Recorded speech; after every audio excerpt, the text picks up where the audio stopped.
Good morning, everybody. I think we're ready to get started. I want to welcome you all on behalf of our dean, Mark Roselle, who's not able to be with us today. And I hope you're all in for a stimulating and informative and productive day together. I'm the director of our Center for Security Policy Studies. The associate director, Professor Mike Hunsiger, will be on the third panel today. And we're delighted to have our fourth annual symposium. In past years, we've looked at the rise of China, the future of nuclear weapons policies and doctrines, and last year we looked at alliances and different forms of security partnerships. But this year we've taken on a very daunting topic, a topic that has almost no boundaries to it. Technology in the future of warfare is a complex and complicated story. I hope you'll find by the end of the day that you've been able to put it in context, in perspective, as well as learning some very specific science-y things about the technologies that are emerging and that are being integrated into both the armed forces and a broader sense of the changing nature of warfare. So technology, of course, is ubiquitous. There are parts of our lives that are driven by technology that we no longer even are aware of or pay attention to. But in the security realm, they pose a particular set of challenges. It is about expanding the precision of warfare, but it's also, questions of lethality, questions of the ethics and the morality surrounding the use of weapons that can really change the experience of the warfighter as well as the impact on a target country or a hostile actor. So our defense establishment, of course, is working on preventing and preparing for the tough geopolitics of the 21st century, preventing the worst-case scenarios. And given the technological prowess of their near-peer adversary, much of their work will have a very strong technological component to it. So in the course of the day, we'll be looking at sort of bottom-up new technologies in their concrete material dimensions, as well as the more strategic perspectives. We have people looking at technology from as technologists, as military officers, as experienced policy thinkers. And I hope you'll find that by the end of the day, there's a kind of three-dimensional perspective on the challenges that new and emerging technologies present for future war scenarios and for our civilian leadership. Because we're at a policy school, we do want to ask those hard questions about governance, the rules of the road, who gets to decide, how do we reconcile the trade-offs between civilian and military applications of technology, et cetera. So I think in each of our panels, you're going to find people that are raising those broader conceptual questions and people who are going to give you a new understanding of the specifics of some of the technologies we're interested in. There'll be a lot of cyber, but we're not exclusively looking at cyber. We're interested in biotechnology, artificial intelligence, drones, sensors, the full gamut, the full spectrum. So I want to just say a couple of words. Developing this program was a true collaborative effort. Professor Mike Hunsiger, our research fellow Zach Kellenborn, and our student fellows in the Center for Security Policy Studies offered many ideas in our early brainstorming sessions about the topic. But I'm particularly grateful for the contributions that are made by a number of Schar School faculty, particularly the adjunct faculty who are on the program today. So I send my personal thanks to Forrest Hare, Ben Fernandez, Ron Marks, Dan Gerstein, all of whom teach our technology and national security course to our international security students and who contributed quite a lot to preparing for today. I also want to note that Larry Pfeiffer and Greg Koblentz also contributed to that brainstorming period as we identified today's exciting lineup of speakers. I'm going to now turn over the mic to a very far distance, 2,000 miles. I'm throwing the mic to Forrest Hare, who's going to moderate and speak on our first panel. He's a retired Air Force officer, a cyber expert at SAIC, and one of our adjunct faculty members. He's currently in Colorado, so please welcome Professor Forrest Hare on the screen. Thank you. Good morning, Ellen. Thank you for the introduction. I'm excited about our first panel today. We have some fantastic guests with us, and so look forward to hearing their words.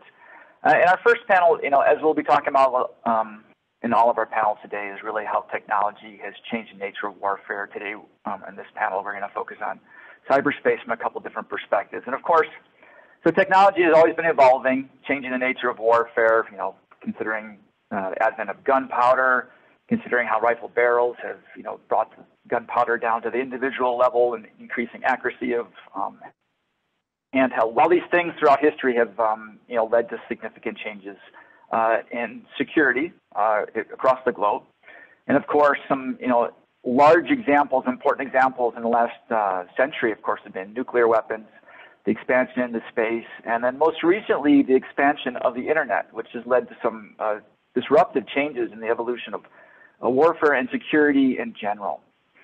In the course that Ellen mentioned, and I teach a course here at George Mason University, and there's a couple different ways that cyberspace has certainly changed the evolution of security in some disruptive manners. And two important ways that we like to look at is, one, it has democratized technology, in that advanced technology is no longer solely the domain of rich and powerful nation states with advanced technological capabilities, R&D capabilities, labs, and things like this.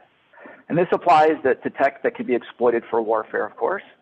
And we can talk about all sorts of scary examples of proliferation and hybrid capability development that has been enabled by the expansion of the internet. Some examples could be use of unmanned weapons, employing artificial intelligence. You can control them through cyberspace, and you can use cyberspace to share the technology to develop these things across the globe, so that anyone can get, for example, a 3D printing capability and get the plans for some type of object that they might want to create with that 3D capability on the internet, anytime, any place. And so when you put together things like advanced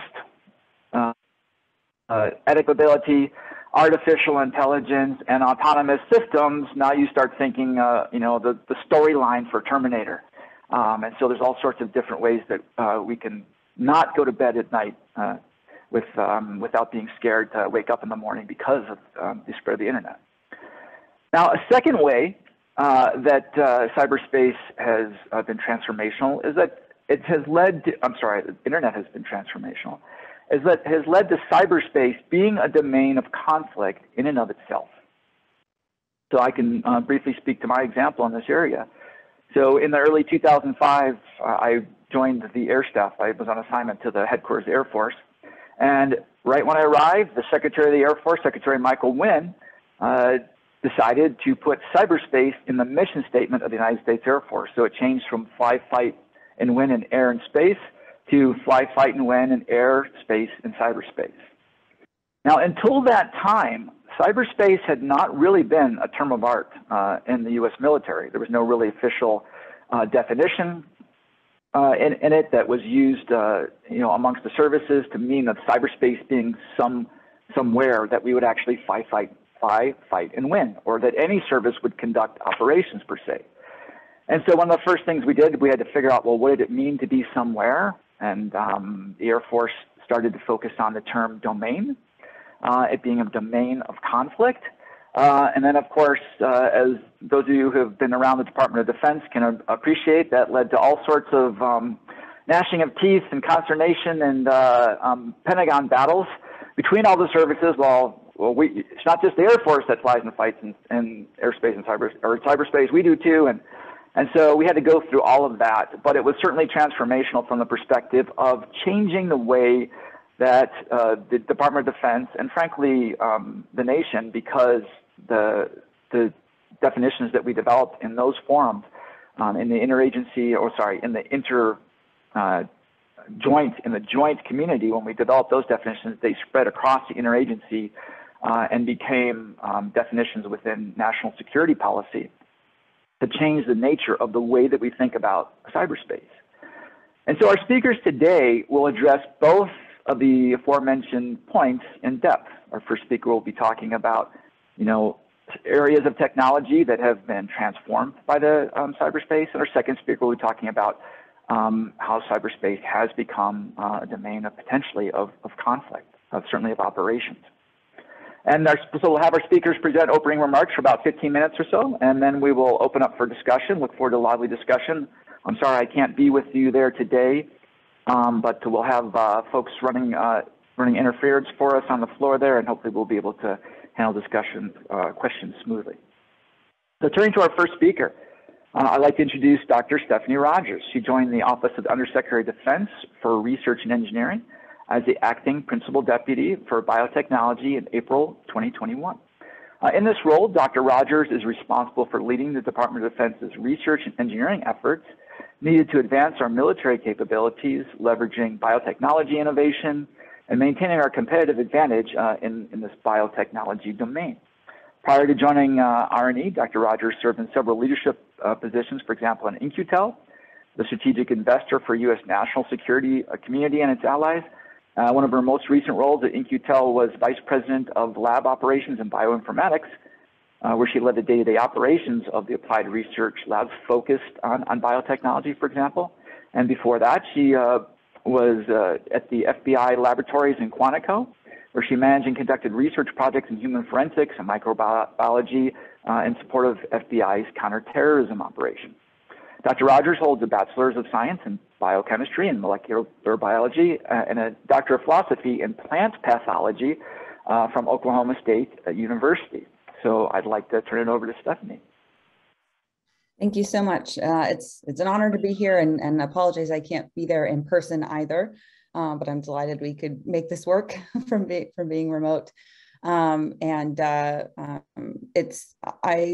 welcome the opportunity to share a little bit about biotechnology in the sense of defense applications, as I think it's something that is not commonly understood of the power that biotechnology can have for the future of warfare. So I'm delighted to share a little bit about what we're doing. So in support of the National Defense Strategy, DoD named 11 modernization priorities, of which biotechnology was one of the latest ones identified. Each modernization area is led by a principal director, and by definition, we're meant to work quickly in real time to set the technical direction for the department in the particular modernization area and ensure that the transition of technology is getting into operational use. So when we talk about biotechnology, we're really focused on, it's an engineering discipline that uses living systems to produce a wide range of technologies and products. And this also includes the use of biological data to rapidly advance technical capabilities. So this could range anywhere from foods to medicines to textiles to fuels. Really, it's really broad what could be included. So biotechnology will provide distinctive technical capabilities for the DoD across many different applications. We break it down into 4 different categories. One is materials, warfighting materials and systems. Another is military medicine. The third is warfighting performance. And fourth is chemical and biological defense. These technologies will enable the building of new materials for military systems. This could include tunable paint and coatings for signature management or growable concrete, such as what's needed to rapidly build airfield strips in contested environments. It's also enabling new methods for sensing and monitoring the environment and the warfighter. It improves in-theater logistics for critical components like fuels. We can augment performance and protect the warfighter from harsh environments, and we can rapidly produce medical countermeasures when and where we need them. So there's no misunderstanding or anything that supply chain is a really important piece of DoD. We really need to make sure we're getting the materials where we need them. It is also important for our economy and the state of our nation. COVID-19 has certainly proved how difficult supply chain can be over these last 2 years. So that is a very important focus that we have, and biotechnology has been recognized as being a potential way to supply some of these critical materials, and doing so using a sustainable and a greener approach, which is also an important priority when we think about climate change. So not only will it provide a supply chain alternative and help to build up that resiliency, it can also provide a way of delivering critical materials at the point of need through distributed manufacturing. And this can enhance our operational capacity at forward operating bases. So let's consider an example where the burden of delivering supplies to the front lines of a conflict. The supplies must be purchased and escorted by ship to the nearest harbor. It is then loaded into a truck, which must travel through hostile environments to forward operating bases.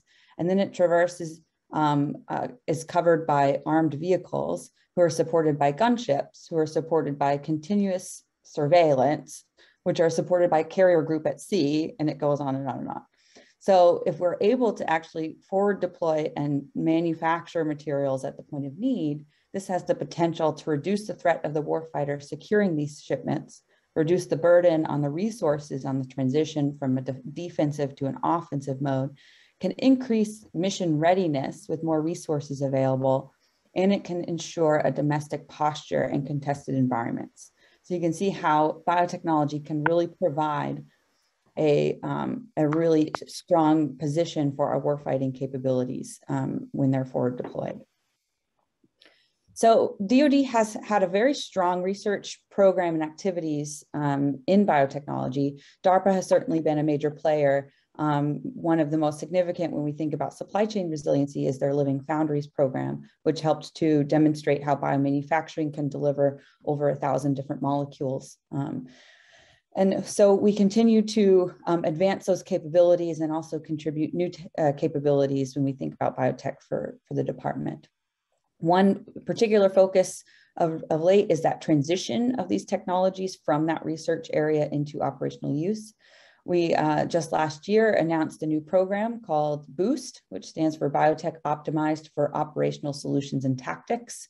And this is just some funding to transition those technologies out of research to do some operational demonstrations.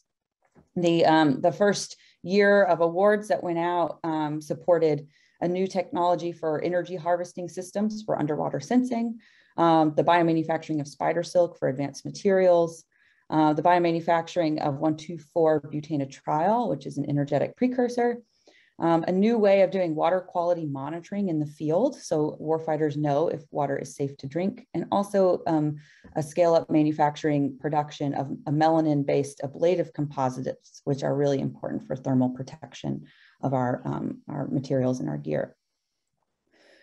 So that's just one example, but we continue to be very focused on transitioning technologies. Another area of focus for biotech modernization is the workforce. It is really critical that we have the workforce trained and cross-trained so that they're aware of what's possible in biotechnology, and we start to bridge those gaps between the research community and the operational end users. So there's a lot of efforts underway in the department to really focus on that. We also want to focus on building up the next generation of the workforce, not just for DoD, but for the nation, because biotechnology is truly a national interest and importance to our economy. So we need to build up the workforce that is knowledgeable in bio, but not just the PhDs and the scientists, but also the individuals that will be running the manufacturing plants and kind of the trade skills that are involved in that. But to really fully modernize, it is really important that we have a robust US bioeconomy and manufacturing capabilities. However, the US has an extreme gap in the scale-up capability and facilities that are here in the US. We have a very strong US innovative system in biotechnology, but right now, because we do not have the scale-up infrastructure to actually produce at a commercial scale these technologies, they are forced to go overseas to produce their molecules.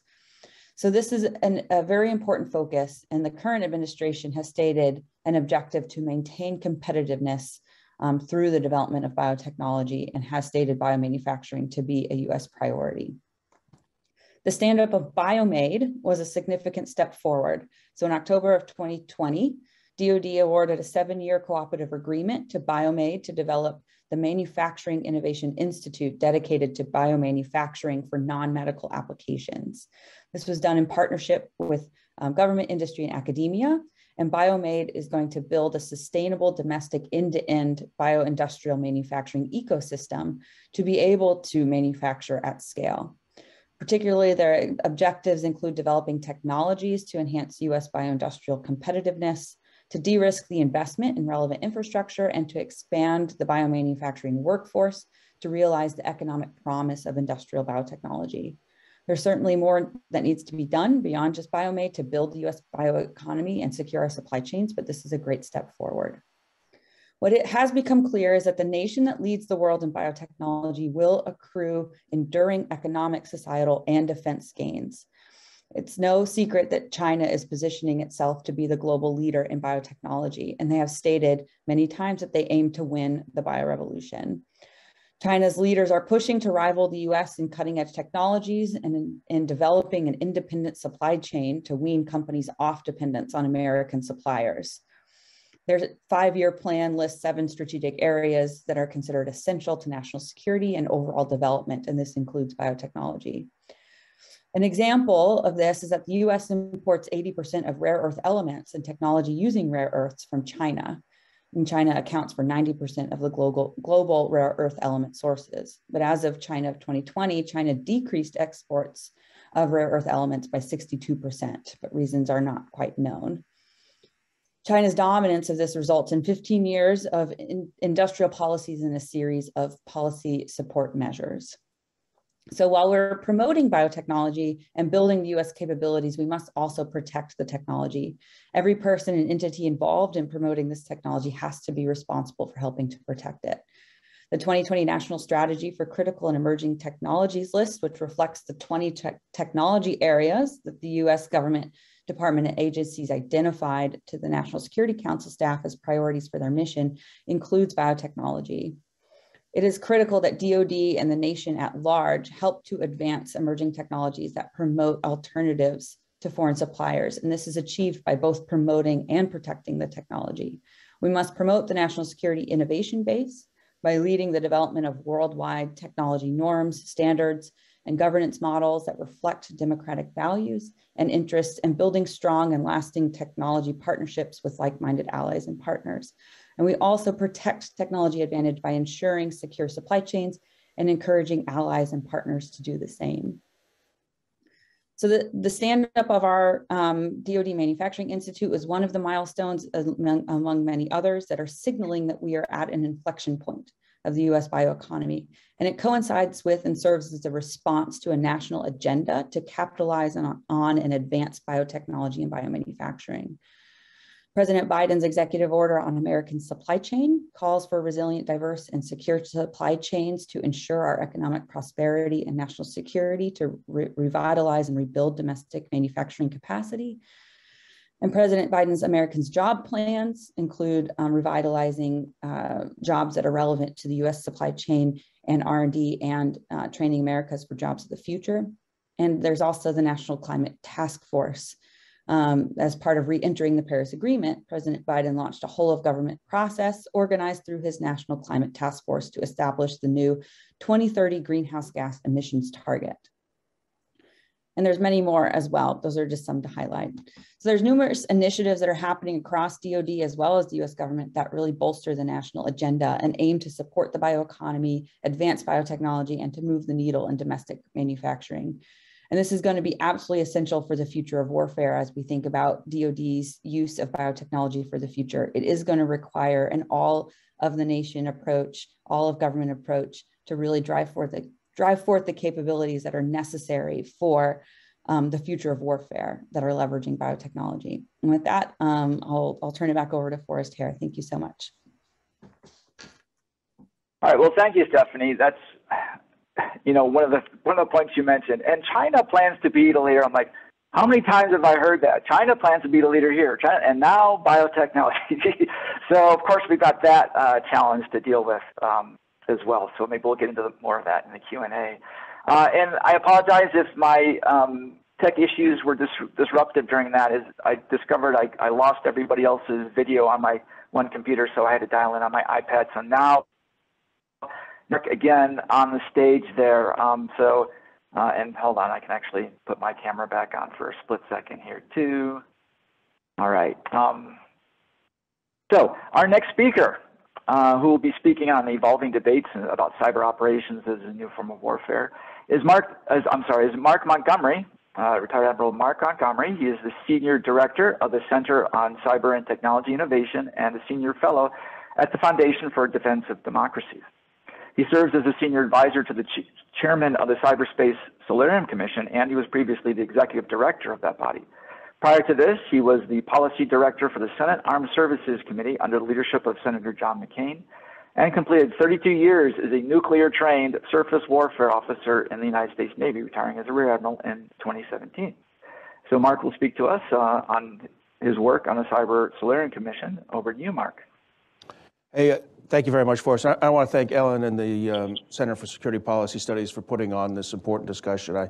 I can't emphasize enough how much our commission has settled on the idea that there needs to be more thinking, talking, and writing about the changing nature, really, of conflict, because there's a nexus of both adversary behavior and criminal behavior in the cyber realm. So I'm going to talk a little bit about how we look at cyber's integration into the broader deterrent strategy at the Cyberspace Solarium Commission. And without doing the whole origin story of the commission, I think it's important to go back to why we were created and what the problem senior leadership in the Congress and the executive branch saw 3 years ago. So I was working for Senator McCain. This issue came up from Senator Ben Sass. On the House side, it was also being brought up the idea that we needed to really take a look at how to do a better job defending ourselves in cyberspace. Senator McCain, no fan of a commission. He generally thought, that was kind of a throwing the towel in on the executive branch or legislative branch, actually fixing things.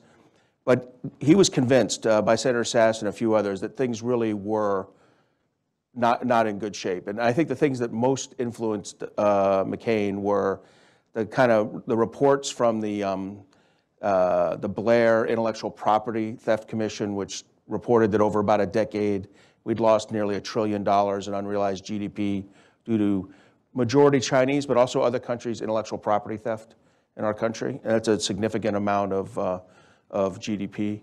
There was the known case of Chinese theft of 24 million personal records from the Office of Personnel Management, including McCain's. That has an impact. We just experienced the 2016 Russian cyber-enabled information operations campaign against our election, and we're beginning to experience the 2018. We're getting briefed on the 2018 campaign the Russians were launching. There had been the North Korean attack on Sony and the very unsatisfactory federal response when there was clear attribution within a few days of who had done this, in fact, within hours. Yet our response was extremely slow and muted. And you can even go back to Iran and a lot of the DDoS attacks on our financial systems. We can now publicly say that we were being briefed on malware intrusions by both Russia and China into electrical power, finance, and water. That's been revealed recently, but it was something that was known on the Hill at the time. And then finally, there was an increasing amount of cyber malicious activity, criminal behavior. It wasn't coalescing around ransomware like it is today, but all these things were coming together. And as we described it to Senator McCain, it's the idea that our adversaries had learned how to operate right below the use of force. In other words, how far they could go to conduct some kind of malicious activity and not engender a military or significant non-military response for the United States. And look, we've seen this kind of gray zone work by some authoritarian regimes outside of cyber. Russian operations in eastern Ukraine and Crimea, where they found a level that they could go to where they wouldn't engender a military response from Europe or the United States, and they achieved their goals. We saw it with China in their island building campaign in the South China Sea. So these kind of gray zone workings against us, we were starting to understand. And it's a whole different discussion, but there's a discussion about how hard it is for democracies to work in the gray zone versus autocracies. And the idea that, the only thing that's harder than one democracy figuring out how to respond to a gray zone problem is probably two democracies working together, trying to figure out how to respond to China or Russia in a gray zone provocation. But they had definitely determined that cyber malicious activity was an area where you could do this, as had North Korea, Iran, and a lot of non-state actors, particularly criminals. And we had to figure out how do you, now look, was deterrence working in cyberspace at the high end? Was Russia or China actively taking down our Northeast power grid? No. I mean, there was a level of action where they assumed there would be a U.S. A highly not say kinetic, but highly amped up U.S. response if they did something. But at that level below the use of force, our adversaries had figured out we wouldn't respond. And each time they did something, they notched that benchmark one higher. Well, looks like we can do this. It looks like we can do that. And there was a lot they were getting away with. So McCain said, right, we got to solve this. What I want to do is I want a commission that'll do one year's worth of work max in terms of writing up a report, describing it. And I want you to come back with answering one key question. How do we restore deterrence in cyberspace and ensure that we don't have significant cyber incidents that damage our national critical infrastructure, our research and development innovation base, or our democratic institutions, our electoral processes? And he said, after that, I want you to produce legislative language. And the amount of time we would have, it turns out it was about 18 months or 2 NDA cycles. So this is a 2.5-year project, 1 year of researching it, determining what's the right strategic approach and the policy recommendations, and then a 1.5 years of trying to implement legislative processes, which is 2 NDAA cycles of attempt, or two legislative cycles of trying to implement those changes. And to make sure it worked, McCain did some really smart things. First of all, it's a bipartisan issue. So that's going to help, particularly in today's environment. You can't say that about a lot of issues, but generally speaking, having watched the commissioners closely, this is a bipartisan issue. Are there parts of cybersecurity that can get non-bipartisan? I think so, probably around some privacy versus security issues. Saw that around encryption, a few things, but around 95, 98% of the topic, it's bipartisan and we could move forward. So the second thing McCain did, leveraging that, is he put 4 serving congressional members on who were all on armed services at the time. So it turned out to be Senator Angus King and Senator Ben Sasse, Representative Mike Gallagher, and Representative Jim Langevin. And so in that group, you had people on armed services and SASC and HPSI and CISI and the intelligence committees, and then also on the Homeland Security committees. And that's going to be critical as you try to get things done, because Congress is not organized well for cybersecurity either. And so he picks these people, and later on, I didn't realize the value that I was working in the Senate and had for several years, and I didn't even recognize what McCain was doing. What he was doing was guaranteeing the success of at least some of the commission's recommendations by attaching them to members, and that's the best way to get things done. It's very hard for a commission to just drop a big doorstop of a report and then say, go do these things, and expect the Senate staff to pick it up and run with it. But he was able to do that. And then he went and he asked the federal government, he asked the president to put executive branch members on it, and the president agreed to that. So the Deputy Secretary of Defense, Deputy Homeland Security, Director of FBI, Deputy Director of National Intelligence. These men and women were important, but even more important was their staffs had to come support us. And we got some detailees from there. So we got some very good input from the federal government. And then we went and got 6 private sector commissioners, CEO companies, think tanks, former government leaders, to kind of provide probably a lot of the writing work power that goes into a commission.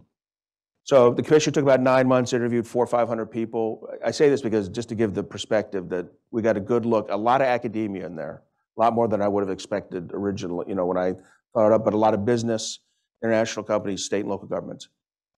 And what we determined was, look, deterrence isn't work. So we came up with a final report, and the report said, look, deterrence isn't working in cyberspace, but it can. And what we said was, look, if you look at the 3 traditional elements of deterrence, deterrence by denial, deterrence by shaping, and deterrence by cost imposition, if you look at those 3 things, you can enhance those to make it work in cyberspace. So we said, very broadly, the 3 things you have to do is you actually have to defend yourself. We were not, and still are not, effectively defending our critical infrastructure. And this is because our country's gotten comfortable with this. We don't defend our critical infrastructure against tanks, against missiles, against submarine. We rely on the 4,000 miles of Atlantic, the 8,000 miles of the Pacific, good neighbors in Canada and Mexico. We don't defend our critical infrastructure. We did in World War II. If you go around, you can still find air defense sites. And even in the few years after, there were Nike sites and things set up around. There are some air defense sites you'll find set up. But we really haven't had to defend our critical infrastructure since since even before World War II. There's minor attacks in World War II, but you have to go back to the Civil War, War of 1812. We've had this great geographic advantage. We all understand, I think, cyber removed that geographic advantage, and we actually have to defend ourselves. Of course, and if it's just the federal government, I think we could march off and do it. But of course, the other big finding, the second finding is, hey, we don't own that critical infrastructure. 85%. And people ask where that number comes from. I worked with Dick Clark back on the National Security Council in 1998 when we first started saying that number. It was just a number we guessed at. I think mathematically it's now been proven to be about 87%, so Dick was a good guesser. But about 85% of critical infrastructure is owned and operated by the private sector or state and local governments. And these are people who, it's much easier. We own 100% of tanks, the federal government. We own 100% of submarines and fighter jets, but we only own 50% of this critical infrastructure. So what's going to happen here is the governments have to do something it's not very good at, which is help others in this kind of policy world, help others in the private sector defend themselves. And we just have not, despite 25 years of saying we have to build a better public-private collaboration, we haven't done a great job with them. So the first thing is figure out how to defend yourself. That means making investments in cybersecurity. I'll give you a couple of data points on that.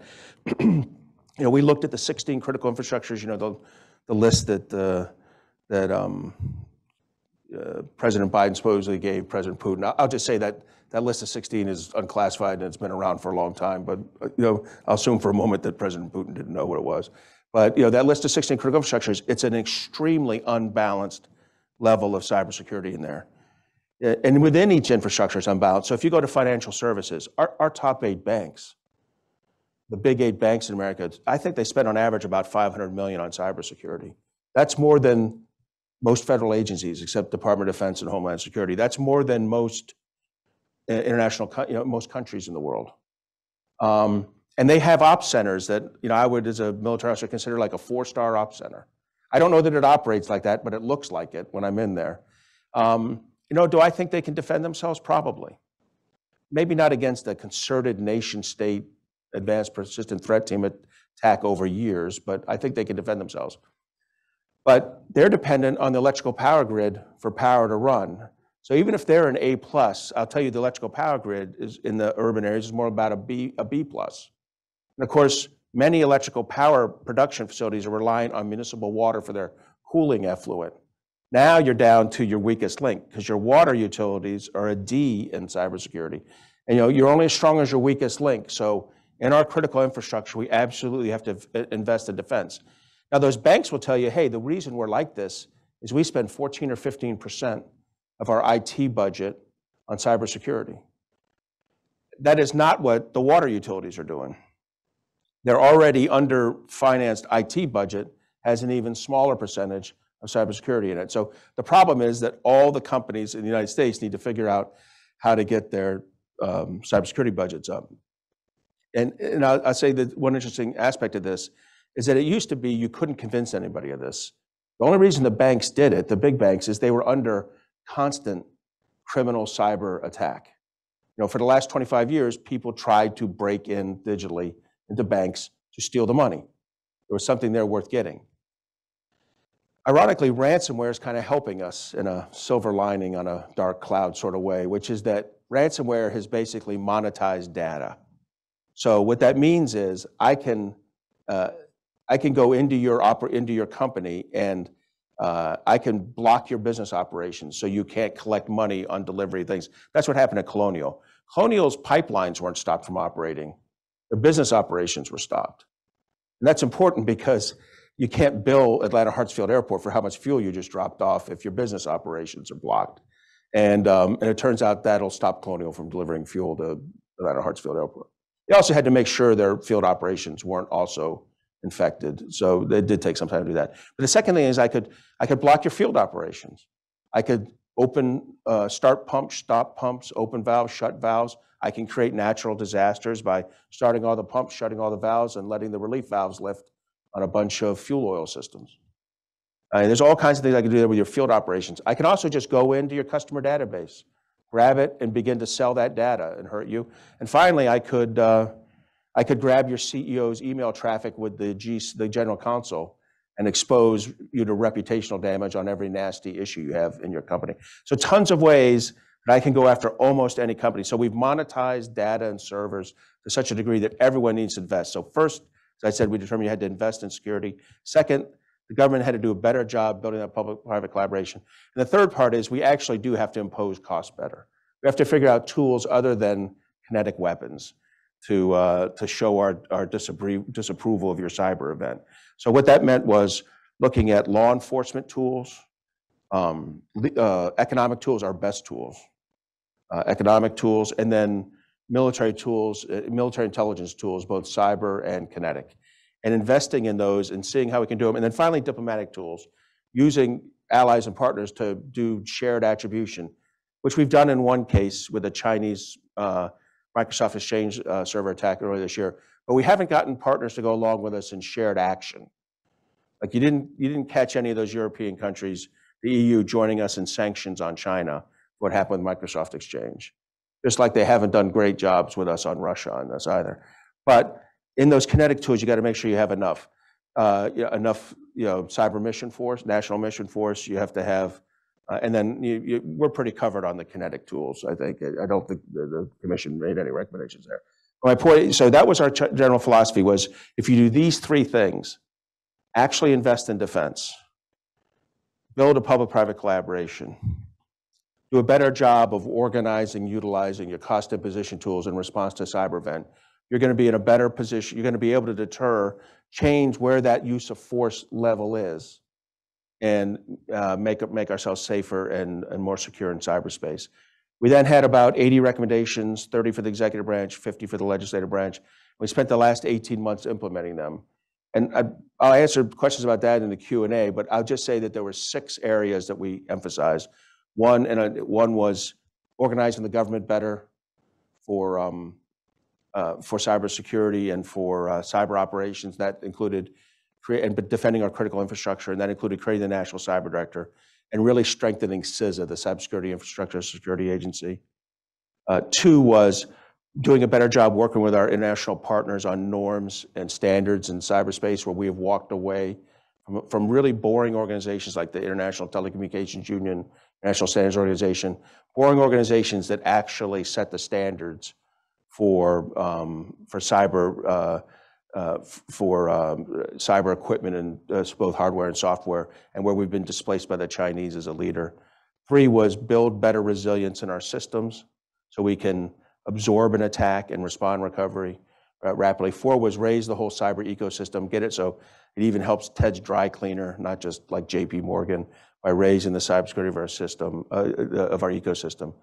5 was building that better public-private collaboration, and 6 was some specific recommendations for the Department of Defense and Cybercom on getting our cost imposition tools in a better position. So recommendations across there have been passed over the last NDAA.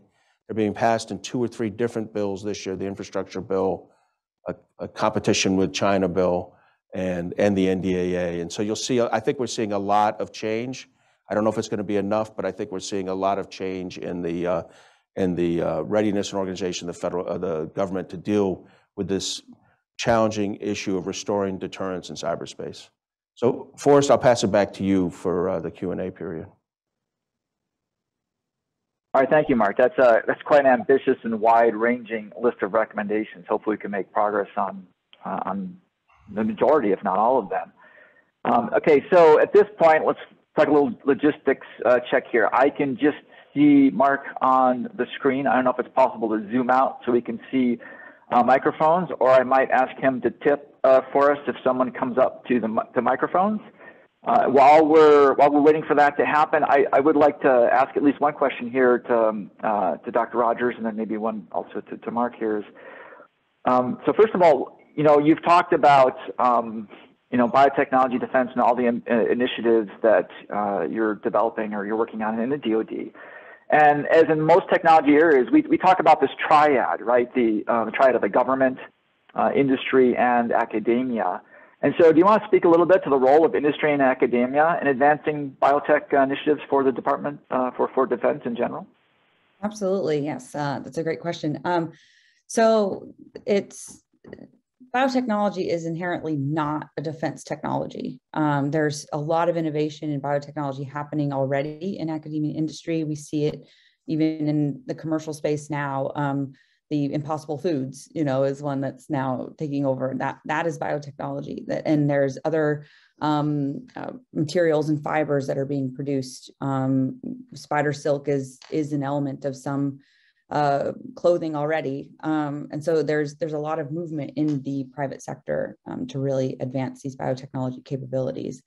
And so the underlying foundational technologies that we need to actually build military capabilities are not unique or special to the Defense Department. So industry and academia are absolutely critical for advancing our capabilities. So a lot of what was just talked about on the public-private partnership, like that is a critical piece to biotechnology for the Defense Department. So and BioMade is going to be a really important nexus of that as well, where BioMade can bring that ecosystem together of those innovative communities in academia, the startup companies, and start to build up that capability to commercial success. And along that pathway, that's where the Defense Department can partner with BioMade and others within industry and academia to take what comes out of those efforts and then either directly put them into military operations, or they may have to be integrated into existing systems through our primes and major systems integrator companies, or they go on to further development within our DoD labs to actually add modifications or whatever they may do. But the core foundational technologies that we need that are underlying all of our defense applications in biotech really are resident within the innovator community. So industry and academia are critically important to the future. Yeah, that absolutely makes sense.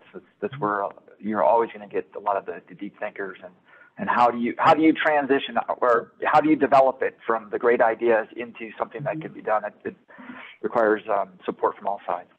Right. Thank you. Do we have any questions? Looks like I see one mic in the center there. Do we have any questions in the room? We do. Looks like we do. Okay, go ahead. Hi, I'm Kimberly Underwood I'm a reporter with Signal Magazine at AFC International, and I had two questions, one for Dr. Rogers and one for Admiral Montgomery. Dr. Rogers, could you speak a little bit about the threat from China as far as biotechnical data that they're leveraging from the US, such as from DNA sequencing, from testing for people seeking their ancestry, and also I think they're being a vendor in some medical facilities in California as far as the receiving data from testing. And then for Admiral Montgomery, could you talk about, you mentioned the 3 bills that are working their way through with other recommendations. Could you highlight kind of some of the recommendations that have maybe harder to implement and that you're looking forward to in those bills? Thank you. Absolutely. Great question. And yes, China is very much aggressively pursuing the acquisition of our data through legal and illegal means. You've probably seen a lot of articles coming out in the news lately that highlight just how China is taking and using our data. That is a big problem. A lot of the sequencing that happens in the US are being sent to BGI or China entities to actually get sequenced. And the problem with that is, yes, our consumers get the data back and they understand it, but China also keeps the data. And so there's a lot of pursuit right now to trying to protect our data. That is a big topic of conversation of how do we do this. And it's not just genomic data. I would say there's a lot of emphasis in China's desire to own the biorevolution in not just the genomic or the medical spaces, but in bioindustrial manufacturing as well. So we're seeing China being very involved in all aspects of bio and biotech innovation, and either partnering, doing joint ventures, or buying certain percent shares of companies, or buying full acquisition of companies that have some element of data involved, whether that's genomic data or clinical trial data, or microbial kind of bioindustrial data. They're definitely pursuing many avenues to acquire that data. I'll pick up on the cyber question. So last year we passed about half of our major legislation through just the NDAA. That was the only vehicle that was really there. And most of you know the National Defense Authorization Act is the one bill you can count on. I think we're 69 years in a row on it. Even last year with the presidential veto, it was overridden and passed. So certainly it's a good vehicle. This year we chose, there's a number of vehicles, and the legislation in them is pretty varied. So in the Innovation and Competition Act, USICA, which used to be, I think it's called the China bill generically, which has passed the Senate and is in the House. It has some specific recommendations on creating a response and recovery fund. And what this is, it's a local, state, or company could, while under attack or trying to recover from a significant cyber event, can declare a state of distress and access funding. This is important because it also allows the defense support to civil authorities to come into play, so the Department of Defense could come in, who has capabilities for helping someone who's in kind of a sustained campaign against a high-end advanced persistent threat team. It also has, and it has money in a response and recovery fund to help with restoration. I think it'll also allow opening up a Defense Production Act. Also in there is some guidance to, last year we did a lot to try to strengthen CISA, as I mentioned. There's a few things that didn't get done. One of them was some guidance on how to do 5-year planning and requirements to put out publicly releasable, at least to Congress, strategies so that we could see basically their unfunded list and things like that. So there's some guidance on that. And finally, there's some guidance on standards organizations and becoming more involved with and providing funding for participation in international standards organizations. There's also a few elements in the bipartisan infrastructure bill. Some more authorities for CISA. That Response and Recovery Fund is doubled down on. Some funding for state and local cybersecurity initiatives that I think is almost $1 billion over 4 years to help state and local government municipalities improve their cybersecurity. That's critical because they run many of these water and electrical utilities. So getting their cybersecurity up will help us in some of our weakest infrastructures. And then, and there's also money in there, quite a bit of money in there just for energy utilities, about $250 million program for just rural and medium-sized energy utilities for cybersecurity, and some guidance in the water industry for identifying the highest priority water utilities so we can start working with them better. And then finally, in the National Defense Authorization Act, there's going to be, I think we're going to attempt to get 15 to 20 recommendations in there. I suspect we'll get 8 or 10. And these will be about the kind of final portions of the building the public-private infrastructure, the collaboration that I talked about. We put about half the language in last year's bill. That created a joint cyber planning office. It created an integrated cybersecurity center. In other words, centralized government planning to work with the private sector on adversary cyber campaigns, and then an integrated, trying to get all our cybersecurity, getting all the federal government information moving at the speed of data, and then begin to work with the private sector to share that information both. And then this year we're going to try to pass some language that funds the infrastructure at both the classified and unclassified level for the exchange of that information. So this all goes under what CISA is now setting up as a joint Cyber Defense Collaborative, the JCDC, and they've announced it. And really, you know, they're announcing that kind of early in stride, but in a good way, it's forcing Congress to try to get some of these authorities through for them, and then some appropriations to get it done. But I mean, these are the kind of things that we won't have all our stuff done. There'll be hard recommendations that won't get done this year, and then we'll support, you know, even as the commission goes away, you know, elements will continue to support those 4 congressional commissioners in pushing legislation in 2022 and 2023 until we get all this through. Because in the end, I think you really need all of this to get, you know, the promise of a more secure national critical infrastructure. Yeah. So, you know, that first measure that you'd mentioned there could be, and some people might not appreciate how significant that might be, right? In changing the dynamics of the private sector so the relief fund that you spoke about, that could fundamentally change the dynamic of the private sector working with the public sector in the defense. I mean, if you think about it, that's one of the biggest challenges we've had with defense and cyberspace. If you think of like a terrorist attack, or, you know, if there was a case where a foreign nation would penetrate U.S. airspace and drop a bomb on some transformer yard somewhere, right? No one would look to the company as being liable for that. They would think, oh, that's your fault that happened, and be punished for that. In cyberspace, it's always been this, there's no upside to working with the government. There's they only see the downside, and so they would have a strong disincentive to provide information on attack. If they could hide it, they could avoid legal liability and all these things, and they could maybe deal with it themselves. But that could potentially change that dynamic in a very good way. I assume that was kind of one of the intents of passing that measure. So that's part of it, and it's integrated into a number of provisions. We have one very specifically called Systemically Important Critical Infrastructure that absolutely addresses that liability issue, and it says, look, if you're a critical function, we expect you to maintain of our national critical infrastructure. You have to maintain a certain level of security. If you're doing that and you're passing third-party assessments and you're attacked by a Chinese APT and it defeats you and takes you down, you're not going to be subject to liability associated with a loss of business operations, just like you wouldn't if a Chinese cruise missile impacted your facility. Right.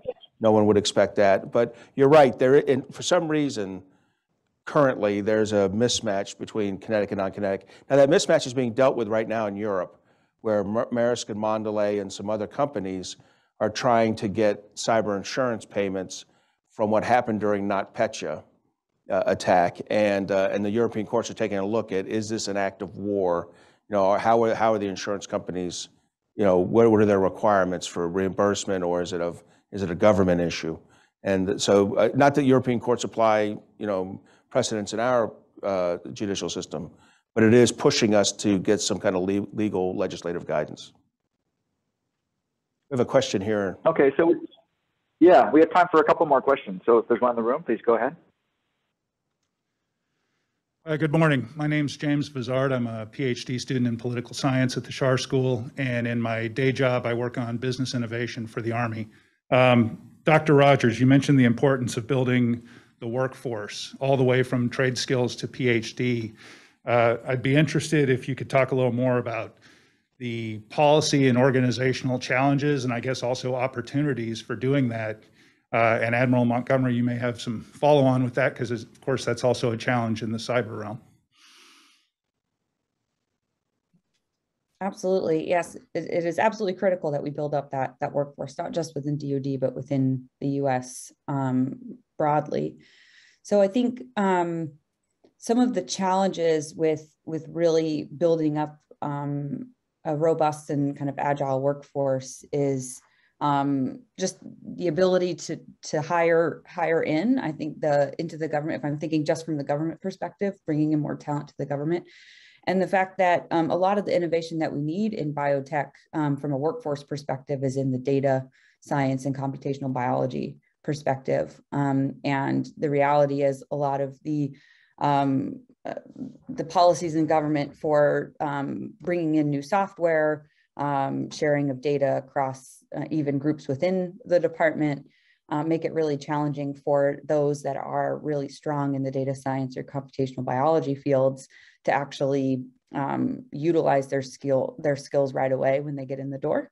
And so it kind of hinders their ability to be super creative and use their talents. That is something that the PD for AI in our modernization team is very adamant about, of how do we get an environment within the department that is conducive to really supporting the talents of those computational scientists and AI scientists, and so that we can really leverage them fully to their capabilities. We just don't have that quite yet. There's a lot of effort to get that, to build it, but there's going to be some policy changes that have to happen in order to really bring that together. So that would definitely be one thing I would highlight. And then just the cross training. Sometimes it's just a matter of time and funds to be available to send people to trainings to get them certified in different capabilities, less so of a policy issue than more of just an implementation issue. There's also the public-private talent exchange programs. There's one that is in the act of being stood up that will specifically work for the modernization areas. And I've been involved with that group. And so hopefully that will come to fruition soon, and that will allow us to exchange talent more freely with industry and academia within the department, and send people to them and also bring people to us. And so that's in the works to hopefully get that going a little more strongly. But I think the biggest issue is really being able to really capitalize on the skill once we have them in the door. And then of course the hiring process is time consuming, which when you have a lot of options in industry where a data science can go and immediately, get employed and start working on really interesting problems with lots of data and lots of fancy tools, it's hard to compete with that. I'll pick up that on cyber and just say, we have a significant problem. There's a cybersecurity heat map that kind of shows workforce shortfalls. And I won't stipulate that it's exactly accurate because it's a description of what a cybersecurity job is, but the national cybersecurity situation is manned at about 65 to 70%. There's always about 500,000 cybersecurity jobs open out of about 1.4 million. Additionally, inside the federal government, it's the same number. We're at about, now this is .gov is different than .mil. The military's in better condition because it has had a significant number of special hiring mechanisms put in cyber over the last 5 years, and they've taken advantage of that. But the .gov is manned at about 2/3 as well. Public cybersecurity jobs, there's about 100,000, about 35,000 are open. And this is persistent. We had the same problem 20 years ago when I worked at the National Security Council when we took a look at this. And it is frustrating that the federal government can be manned at 2/3 for 23 years. And what that really means is, say you have a 3-person shop, you have 2 people in there, we all kind of understand if 2 people are trying to do 3 people's jobs, they're not doing as good a job as they could. Otherwise, you'd only have 2 jobs there. The second issue is they're probably working really long hours, so their morale's low. And the third issue is you need to get, in cybersecurity particularly, more than almost any other mission area, you need to get retrained about every 18 to 24 months. Or are you going to release somebody for a month's worth of training if you're already at 2/3 of manning? Of course not. So you end up with a underperforming, low morale, undertrained workforce. That is not, that isn't the trifecta for success, right? That's a trifecta for failure. And so we've been in this position. I would describe one of the problems is it's an interagency kind of milieu of acronyms with OPM, GSA, NSF, National Science Foundation, DHS, CISA, and NSA all kind of involved in this. NSA being an element of good in this. They tend to provide a lot of positive indication, but we have to build a better, we can't even get OPM to tell us exactly how many cybersecurity jobs are empty and where they're empty and what the skill sets are required. We don't even know what we don't know. DoD does understand that, but the whole rest of the .gov doesn't. And as a result, it's hard to get funding for programs that can replace it. There's a great program called Cybercore Scholarship for Service. And I'm biased here, I helped create it like 23 years ago, but it has not taken off like it should. It should produce about 2,000 kids a year. It's an ROTC-like program where we pay for you to go do cybersecurity studies at a community college, bachelor's or master's. We pay for 2 to 3 years of education. You owe us 2 to 3 years of work. You get your clearance while you're a student. You do internships in federal agencies. It is if the government can't keep you after that, shame on the government.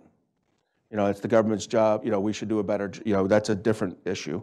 But we need to have these, and instead of having about 2,000 a year, we have about 400 a year at about 82 universities and colleges. Now, NSA runs a much larger program, but they have fewer people at each institute as they kind of cull the best of the best for NSA to use in cyber operations. But, we definitely need, there is opportunity out there to do it right. We don't do it well. And as a result, cybersecurity is a challenge at almost every federal agency. And we have about 102 federal departments and agencies. So there's a lot of need to fill. Yeah, and so I'll just kind of add on to that. Now, having been in industry for several years and looking at it from a little different perspective, is one of the common issues, and it was kind of raised here by our speakers, is that, well, if they go into government, they're not going to get paid as much, right? So yes, maybe they can hold on to them, maybe they can't, maybe they can get them in the program, maybe they can't. And then the thought is, well, then they go off into industry and then they lose them.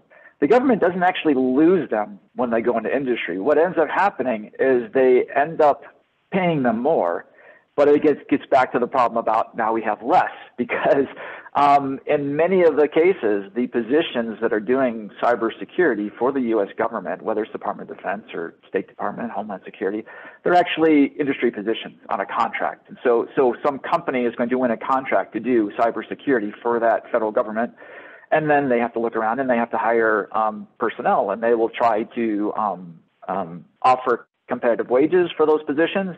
And then they still end up not being able to fill all those positions, or what they end up doing is trying to do with fewer positions so that they can afford to pay those people a competitive wage, knowing that the full price of the contract doesn't allow them to pay everybody at the competitive wage. And now you're back down to this issue of trying to do the job with less people, which is just all of the reinforcing cascading effects that were just brought up. They're not solved by that, but one of those issues that is partially addressed is the pay. Okay. Are there any other questions in the room? We have time for one or two more. I'm sorry, go ahead. Or somebody jump in, two thoughts on that. One, cybersecurity, we always say we're not paid enough. I would tell you it depends on the level in the federal government. Some are paid, compensated properly, some aren't. One of the problems we have is we tend to think, well, you don't have a bachelor's degree, you have a community college degree with 2 Microsoft certifications, you're a GS7. Well, no, you're not. You might be exactly what we need at a network administrator level, which would historically be a GS12 or 13. We have to break a little bit of that paradigm. They're working, NIST is helping to break that. The second issue is we have something in the NDAA. It's in the House version, hope to get it in the Senate version, which would kind of lock it in. It's a VA upskilling program. It would say that as we have about 200,000, 215,000 men and women leave the military each year, about half of them have IT skills, but only about 10% have an IT certification that they could then use in the private sector. We want to run a program during TAP, which is your transition out of the military. Right after we tell you how you could work at the post office, we say, but let's pull you aside for an IT couple of days if you have that, and figure out how to complete your IT certification in your last couple months in the military. Then you would leave the military with an IT certification and a clearance. And that would make you and if I was OPM, I'd show up that last day of that training and say, by the way, if you want to keep the value of that 8 years of service and towards your federal retirement, let me bring you on over and have a discussion with you about coming and working in the federal government. You would have IT certified, security clearance, and proven leaders coming into your cybersecurity program. And let's just say they said, well, I'm not just getting out of the military, I'm getting out of the government. Then you have a great person for the private sector to hire. Either way, we need to do that with these transitioning military personnel who have IT skills, but probably don't have the IT certification. So hopefully we'll get that passed. And that would really change the numbers.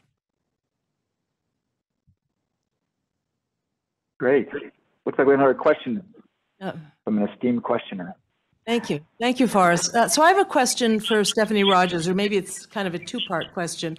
I was really struck that the kinds of research that your office is doing are they're part of the working environment for soldiers, but they're not necessarily weapons per se. So my question is whether a lot of the work on materials and, health conditions and manufacturing, et cetera, how much of that is initiated by military requirements versus adapting things that you may know are out in the in the civilian research world that you think may be suitable and adaptable to military requirements? So it's sort of a chicken and egg issue. Does the idea for research begin in the sort of larger world, or does it begin with purely kind of things that are driven by military requirements?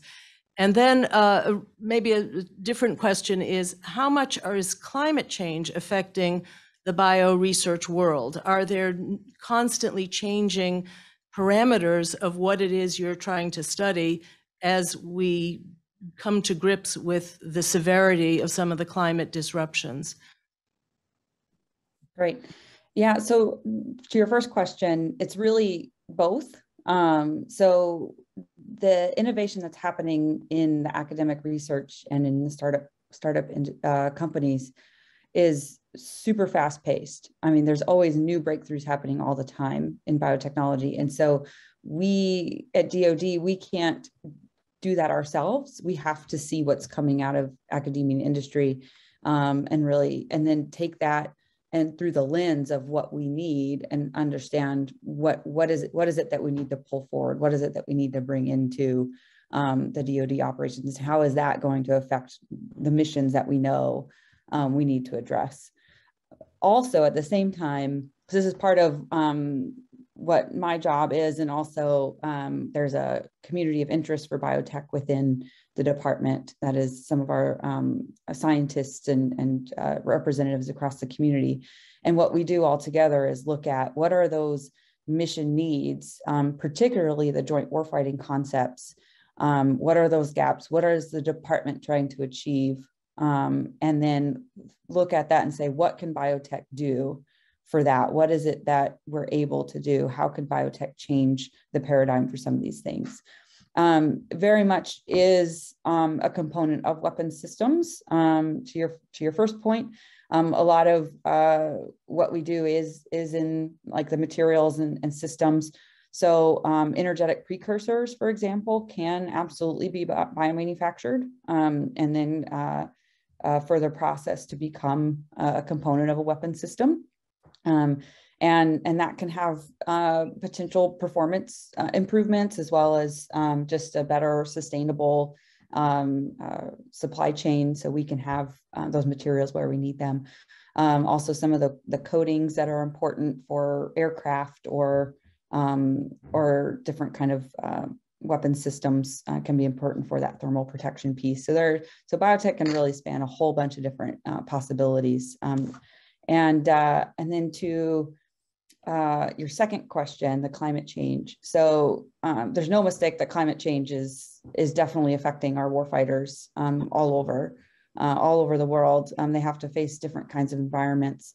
As far as a biotech research perspective, it certainly can impact the way that microbes behave if we're in different environments. So that is a factor that has to be thought about. But I think the most exciting component of biotech with regards to the climate change is the ability for us to change from using petrochemical-based processes that contribute to climate change and shift into more sustainable, greener production for many of our materials. And so I think that's going to have the biggest impact on what we're able to achieve. We're at the perfect time to break. If you want to take any final thoughts, and I can give folks a little instruction. Right. Sure, thank you. Well, so first of all, I would like to say thank you to both of our guest speakers today. As we mentioned or we talked about in our classes, the alternate title of the class of Technology and Security Policy is 1001 Reasons Why I Can't Sleep at Night. But I think some of the discussion we had today has shown that we are making advances. We are trying to address some of the issues and some of the threats that are being presented by the spread of cyberspace, by the advent of cyberspace, and then also take advantage of them to benefit. That's always what we want to be able to do as much as possible. So we thank our guest speakers today for their insights and for the questions that raised, very good questions. Apologize again for not being able to be there in person and take part, but it looks like things went fairly smoothly. So thank you to our AB team who made that all happen. And now I think we'll turn it over to Ellen, who'll give instructions for the break and the rest of the seminar. Thanks so much, Forrest, and to Stephanie Rogers and to Mark Montgomery. Really